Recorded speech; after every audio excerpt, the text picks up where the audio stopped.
You're not here to settle for mediocrity. Right now, thousands of people are grinding away, chasing the same dreams as you, but only a small fraction will actually turn all that energy into real results. The difference isn't the amount of effort, it's a mental discipline that few truly master. There's a secret that Jack Ma discovered that revolutionized not only his life, but the global business landscape. The ability to force your brain to work, regardless of your emotional state. Today I'm going to reveal exactly how to apply this internal discipline that is more powerful than any external effort. By the end of this video, you'll have the complete framework to transform resistance into fuel and become part of those rare few who truly achieve what they desire. The question is, are you willing to abandon the patterns that keep most people stuck in their comfort zone? Let me tell you something you've probably never really stopped to think about. Most people believe the path to success is simply doing more, working longer hours, juggling more projects, filling every minute with activity.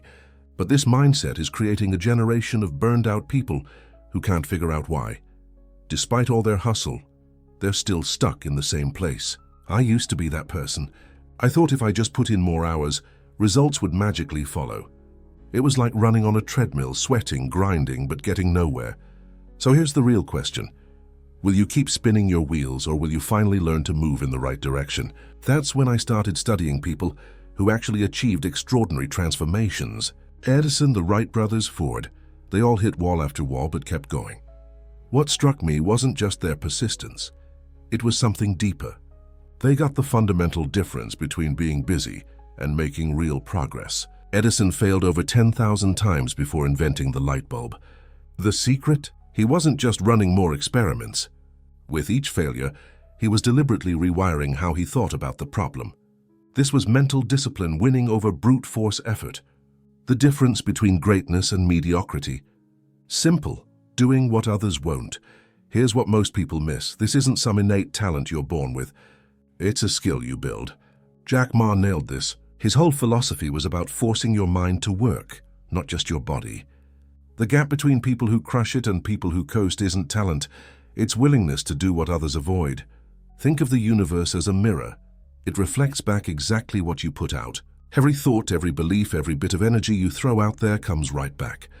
When you're constantly radiating frantic, scattered energy, just motion for motion's sake, what do you think you get back? Exactly what you'd expect. More chaos, more spinning in circles, endless chasing with nothing to show for it. But flip the script.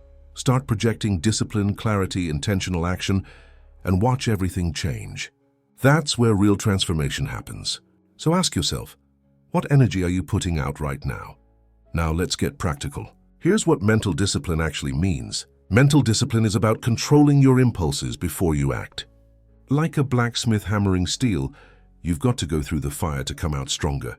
Most people are slaves to their emotions. Feeling motivated, they'll pull an all-nighter. Feeling down, they quit completely. This emotional roller coaster is exactly what keeps people stuck. Here's the real test. Will you keep going when your emotions shift, or will you bail? Jack Ma figured out something game-changing. You can force your mind to work no matter how you feel. Making smart moves even when you're not feeling it. Chasing your goals whether you're pumped or not. Let's be real. How many times have you had an amazing idea, been totally fired up about it for days, started working on it, then dropped it the second that initial hype wore off? Way more often than you'd like to admit, right? This happens because you're riding on emotional momentum. And emotions? They come and go. Real mental discipline is showing up and doing the work, no matter how you feel in that moment. Jack Ma proved that big wins require pushing through when you don't feel like it. He made his brain work even on Alibaba's toughest days. Here's a real scenario. You decide to wake up at 5 a.m. every day to work on your most important goals. Day 1? Easy. You're pumped. Day 2, a little harder, but you push through. Day 3 hits and you're exhausted. And your brain starts throwing every excuse in the book at you to justify sleeping in. This is where mental discipline gets tested. It's bigger than how you feel in the moment. What matters is the commitment you made when your head was clear and you were thinking straight. It's about keeping your promise to yourself, no matter what comes up. The question that determines everything: will you stick to your commitment, or will you give in to that little voice telling you it's okay to settle? Jack Ma lived this throughout Alibaba's crazy journey. When investors doubted him, and even his own team started wavering. He kept his mental energy locked on finding solutions, not obsessing over problems. This brings us to a massive insight: the difference between internal focus and external overload. External overload is when you pack your schedule with meaningless busy work. It's just motion without real direction, effort with no purpose. Internal focus is different. You nail down what actually matters, align your mental energy with those priorities, then execute with precision. The result? Less doing, way more impact. Edison, the Wright brothers, Ford, they all proved that big breakthroughs don't come from crazy activity, but from focused thinking. They laser-focused their brain power on solving specific problems, not just racking up work hours. Want a concrete example? Take email. The overloaded person checks their inbox 50 times a day, thinking constant checking equals productivity. The focused person, they check email twice a day, morning and afternoon. They know communication matters, but they don't let it destroy their concentration. The first person is always busy. The second person actually gets things done. Mental discipline exposes a hard truth. Your biggest enemy isn't what's happening around you, it's your own inconsistency. How many times have you known exactly what to do but didn't do it? That's not a knowledge problem, it's a discipline problem. Think of mental discipline like a muscle. Athletes build strength through reps, day after day, set after set. Same deal with your mind. You build mental strength through small wins over your own resistance. Here's the truth. Your path isn't shaped when you're feeling motivated and inspired. It's shaped on those tough days when motivation is gone, and you do it anyway. Here's the life-changing question. Will you only act when you're inspired, or will you act especially when you're not? Edison didn't wait to feel inspired after each failure. He made his brain keep working. The Wright brothers didn't wait for some cosmic sign after their 100th failed prototype. They used mental discipline to keep going. These people understood something fundamental. There's a huge difference between reacting to what happens and creating your own reality. One approach leaves you helpless.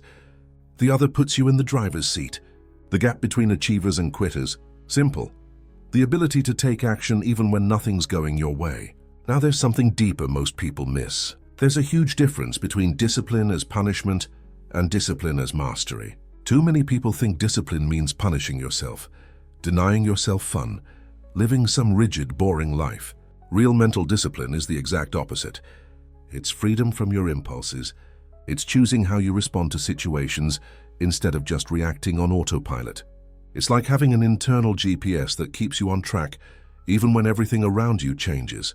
The question is, are you steering your own ship or are you just getting tossed around by the waves?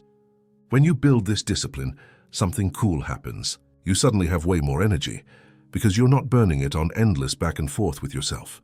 You don't wake up every day debating whether to stick to your plan. You just do it. This frees up massive amounts of mental energy that was tied up in internal battles. Now you can channel that energy into creativity, solving problems, actually building something that matters. Jack Ma talked about this all the time. He said the most successful people aren't necessarily the smartest. They're the ones who can consistently point their intelligence at what matters.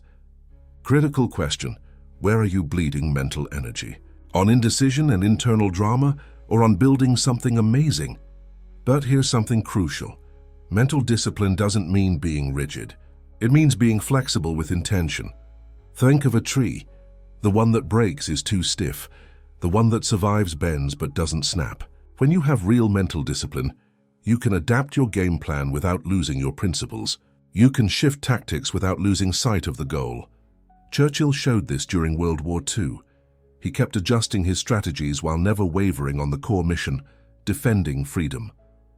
The question you need to ask right now is, what are you going to do today?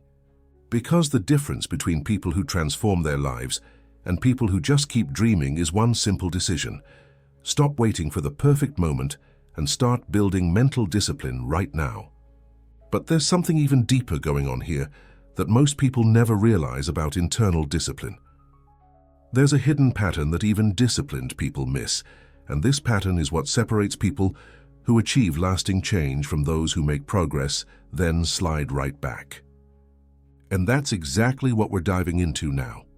I'm going to show you why even disciplined people sabotage themselves, and what the real secret is behind transformations that actually stick. Here's the hidden self-sabotage pattern. You're programmed to look for evidence that you can't do it. Yeah, seriously. Your brain, trying to protect you, constantly collects proof of your limitations. Every time you hesitate, every time you put off an important decision, every time you play it safe, you're feeding this destructive program. Tice, why does this happen? Jack Ma figured this out studying sustainable discipline. Our primitive brain still runs on the same survival software as our caveman ancestors. For them, trying something new meant possible death. For you, trying something new means growth. But your brain can't tell the difference. The question that changes everything: will you keep collecting evidence of what you can't do, or will you start creating evidence of what you can? Now imagine you could completely reprogram this system. You can. And I'm going to show you exactly how in the next few minutes. First fundamental step: understanding that self-discipline isn't willpower. It's behavioral engineering. You don't need to be stronger. You need to be smarter. Edison got this after 10,000 failures trying to create the light bulb. He didn't magically get more willpower. He changed how he thought. The difference between people who build lasting discipline and people stuck in endless try-fail cycles: simple. Your ability to turn internal resistance into fuel. This starts with what I call directed internal dialogue. The question that defines your future. Will you keep fighting your mind, or will you learn to direct it? Close your eyes for a second. Picture your mind as a control room. Two operators are in there, the saboteur and the builder. The saboteur is constantly whispering why you should wait, why the timing's wrong, why you're not ready. The builder is always spotting opportunities, moments to act, proof you can do this. Critical question: which operator is running your control room? Most people let the saboteur run the show. But here's the game changer. You can consciously choose which voice to amplify. It's not about shutting up the saboteur, it's about turning up the builder. So here's the question: are you ready to learn how to completely reprogram this system? Here's a 5-step process that will fundamentally change how you approach discipline. Step 1: pattern identification. Every time you feel resistance to something important, stop and watch. What thoughts are coming up? What are you feeling physically? Write it down. You're mapping your self-sabotage DNA. Step 2: direct interrogation. Ask your saboteur, what real proof do you have this won't work? Most of the time, you'll find it's running on imaginary fears, not actual data. Step 3: constructive reframe. For every saboteur objection, create a builder response. Saboteur says, you don't have enough experience. Builder responds, experience comes from doing, not thinking. Step 4: evidence anchoring. Remember a time you overcame something hard. Your mind needs proof of your capability, not your fears. Churchill did this during WWIT.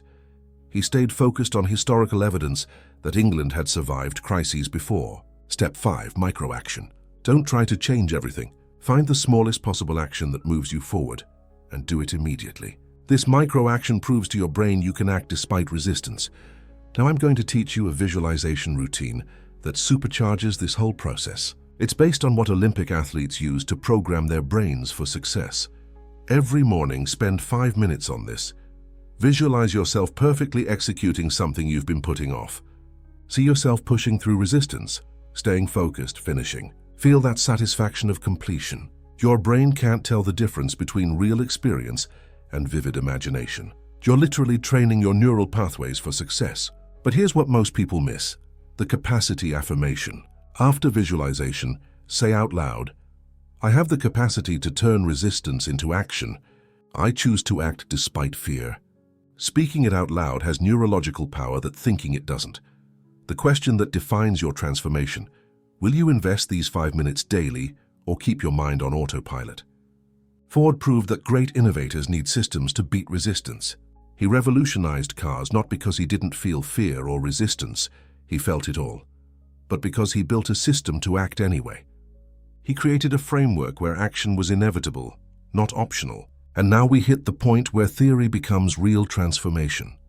You have exactly what I promised at the start: the complete framework to make your brain work no matter how you feel. The 5-step process, the visualization technique, the directed internal dialogue, this is the mental discipline Jack Ma discovered, and now you can use it. But here's the brutal truth: knowledge without action is just mental entertainment. The Wright brothers failed hundreds of times before flight. Edison tried over 10,000 combinations before the light bulb. They didn't wait to feel ready. They acted until they were ready. So now you've got a clear choice. Keep feeding the patterns that trap you, or implement this system today. Stay in the comfort zone of hesitation, or choose the freedom of disciplined action. Imagine your life a year from now. If you start this system today, picture the finished projects, the hit goals, the transformed version of you that shows up when you stop settling. That version isn't fantasy. It's real and waiting on one decision, the decision to act. The difference between people who change their lives and people who just dream? Simple. They stop waiting for the perfect moment and start building discipline right now. Because there is no perfect moment. There's no enough preparation. There's no guarantee it'll be easy. There's only right now and your choice to move or stay stuck. The time for thinking is done. Action time starts now. Your lasting discipline isn't something you'll develop someday. It's a decision you make right now with your next move. Choose to act. Your transformed future is waiting on that choice.